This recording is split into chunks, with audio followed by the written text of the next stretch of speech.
children, how are you all? I hope you all are well in this pandemic and keeping safe. Okay, and taking care of yourself and your family members.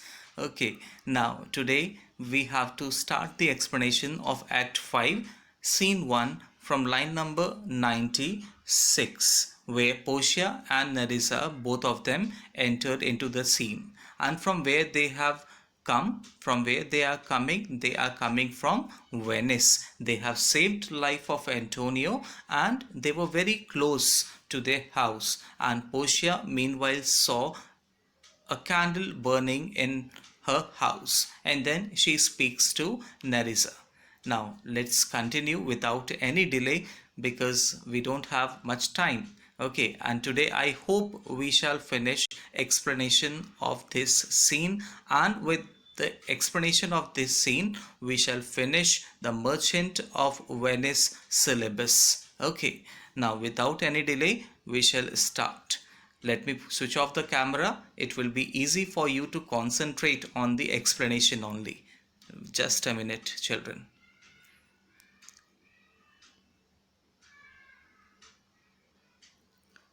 Here it goes off. Here. Then, Portia said, "That light we see is burning in my hall. That is, we see the light burning in my house. How far that little candle throws his beams. That is, how far light from a little candle shines at night. Thus shines a good deed in this big wicked world." Then Nerissa replied, "When the moon shone, we did not see the candle." Then what Nerissa said? That is, when the moon shines, we do not see the rays of the candles. Portia said, "So does the greater glory dim the less. A substitute shines brightly as a king, until a king be by, and then his estate empties itself, as doth an inland brook into the mains of waters. Music, hark." So what does it mean? Portia said, "So doth the greater glory dim the less." That is because great things overshadow small ones. Okay, now before this, what Nerissa had said in her speech, that when the moon shines we do not see the rays of the candle. So Portia replied to her, giving example of the another thing, that is because that why we do not see the rays of the candle when moon shines. It is because great things always overshadow small ones. And then she said, "A substitute shines brightly as a king until a king be by, and then his estate empties itself," which means a deputy of the king looks as powerful as the king, but when the king appears, the deputy glory vanishes. Okay, now what Portia had said, she has compared what Nerissa had said earlier in order to refine that speech, in order to clarify that speech, and she gives example of a deputy person who works in the absence of the king. And what she said, once again I repeat, a deputy of the king looks as powerful as the king, but when the king appears, the deputy's glory vanishes. And then, as doth an inland brook into the main of waters. And then again she gives one example, that in the same way the deputy's glory vanishes as the waters of a small stream vanish into a great ocean. Okay, that is when a small stream gets mixed into the ocean, so it doesn't have any kind of existence. Okay, so in the same way, when the small stream water gets mixed into the great ocean, so it doesn't have any kind of its own existence. So same way here, he wants to say that the power of the deputy also vanishes as soon as the king returns. Okay, then Nerissa replied, "It is your music, madam of the house." That Nerissa heard the music as they were approaching towards their house. So she heard the music and she told Portia that it is the music from your house, madam. Then Portia said, "Nothing is good, I see, without respect, methinks. It sounds much sweeter than by day." Then what Portia said, meaning of this extract, that nothing is good in itself unless it is affected by circumstances. It seems to me that the music appears to sound much better when it is heard by night. Now, when Nerissa told Portia that this music is from your house, then Portia said that nothing is good in itself unless it is affected by circumstances.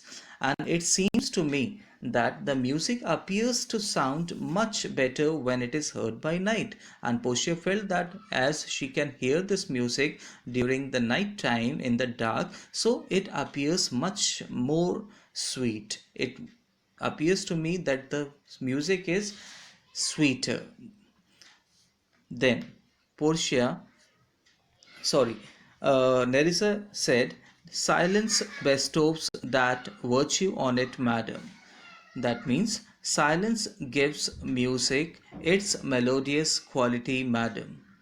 Then Portia said, "The crow does sing as sweetly as the lark when neither is attended, and I think the nightingale, if she should sing by day when every goose is cackling, would be thought no better a musician than the wren.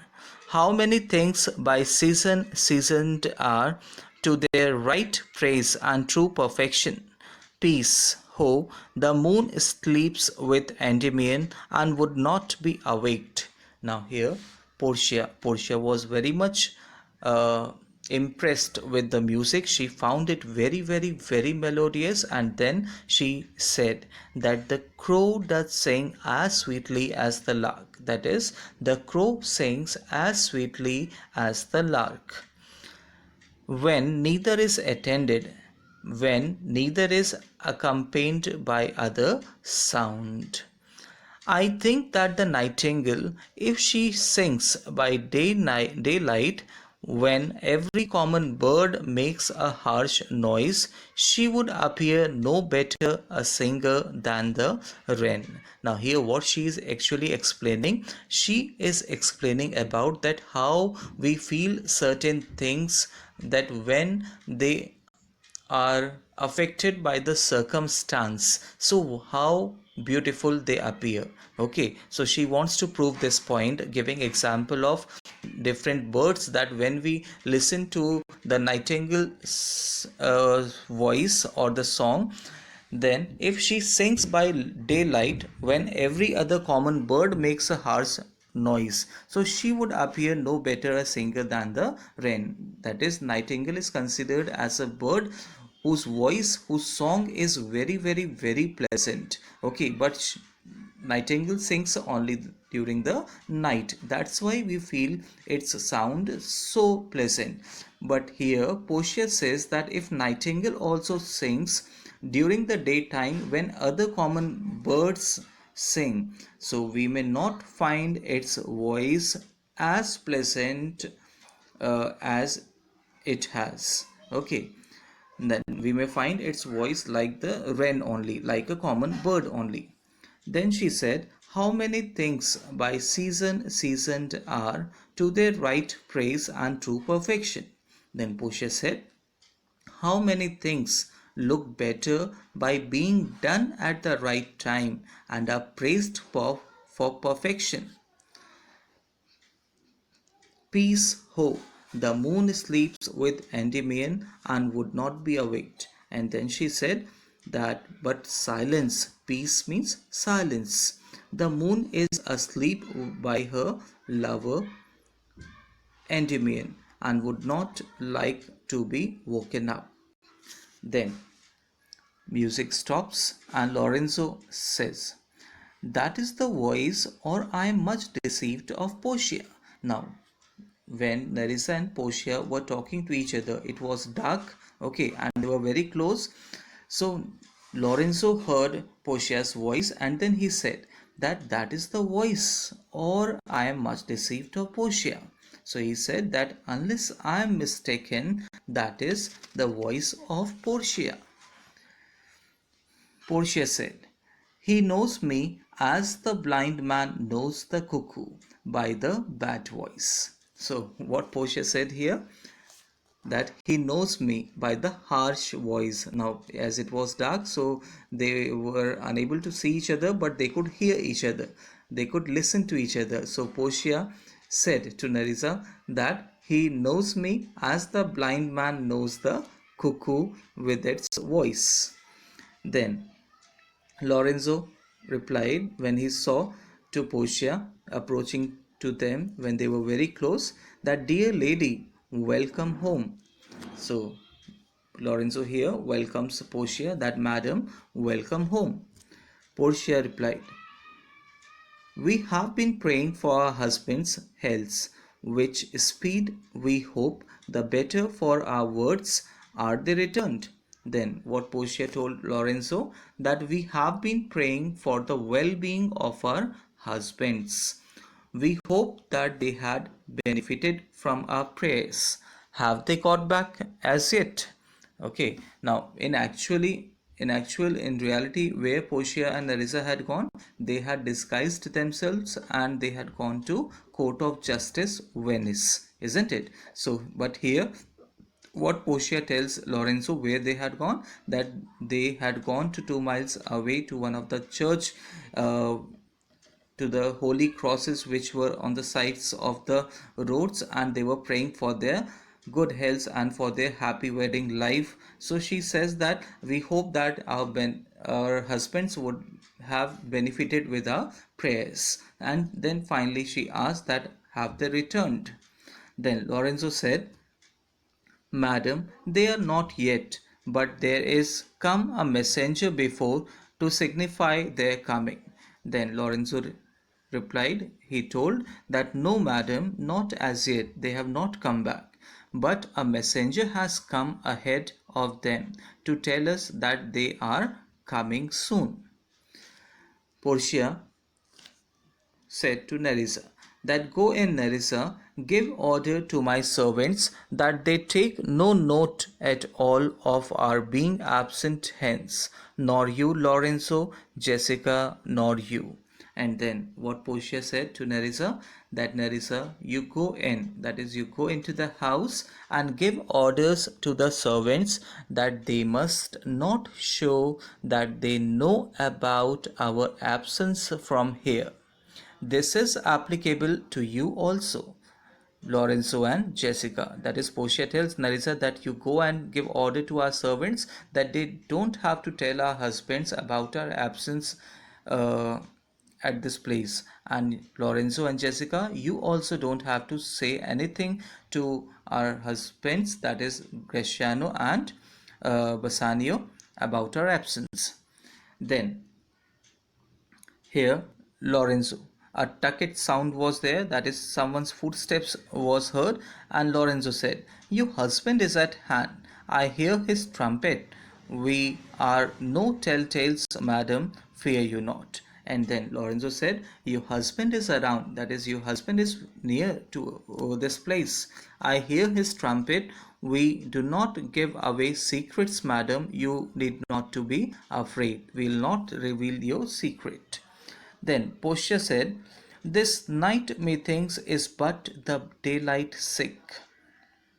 It looks a little paler. 'Tis a day, such as the day is when the sun is hid." Then Portia said that it seems that the night is getting over, and it is now daylight. It is a little pale, just as the day when the sun is hidden. Now, when she said this, meanwhile, who enters into the scene? Bassanio, Antonio, Bresciano, and their followers. So, Bassanio, so he heard Portia talking about the light, and Bassanio said, as he entered, We should hold day with the antipodes if you would walk in absence of sun. So what does it mean? Now they are in romantic mood. Bassanio is in romantic mood and he said that we should have long days like those on the opposite side of the world. If you moved about in the sun's absence, spreading your brightness, Portia. Okay, once again, I repeat, Bassanio said we should hold day with the antipodes. Okay, we should have long days like those on the opposite sides of the world. If you moved about in the sun's absence, spreading your brightness, Portia. Now, antipodes means that the other side of the world, like South Pole and North Pole, they are opposite, completely opposite to each other, east and west. Okay, so opposite sides of the world are called antipodes. Then, after this, Portia replied, "Let me give light, but let me not be light, for a light wife does make a heavy husband, and never be Bassanio so for me, but God sought all. You are welcome home, my lord." And then what Portia said? Portia said to Bassanio, "I wish that I give forth light, but never become light." Now you see that light twice it is used and they both have got different meanings. Okay, now in line number 140 it is given, "Let me give light." Okay, that is, let me provide you light, correct way, but not, let me not be light. Now what is the meaning of be light here? That is faithless, or we can say unfaithful wife. That let me remain a good wife of yours and let me not become an unfaithful wife. Okay, for a light wife does make a heavy husband, because an unfaithful wife makes her husband sorrowful. Heavy husband means sorrowful, because unfaithful women who are there, wives who are there, they always fight, or they always have complaint with their husband and they make their husbands sorrowful. So here she said that let me give light and let me not be an unfaithful wife, and never be Bassanio so for me. That is, I hope that you, Bassanio, will never be unhappy for what I have done. But God sought all, that is, but may God decide everything. You are welcome home, my lord. Then Bassanio replied, "I thank you, madam. Give welcome to my friend. This is the man, this is Antonio, to whom I am so infinitely bound." So here, what Bassanio said, that "I thank you, madam. Please welcome my friend. He is Antonio, to whom I am much indebted."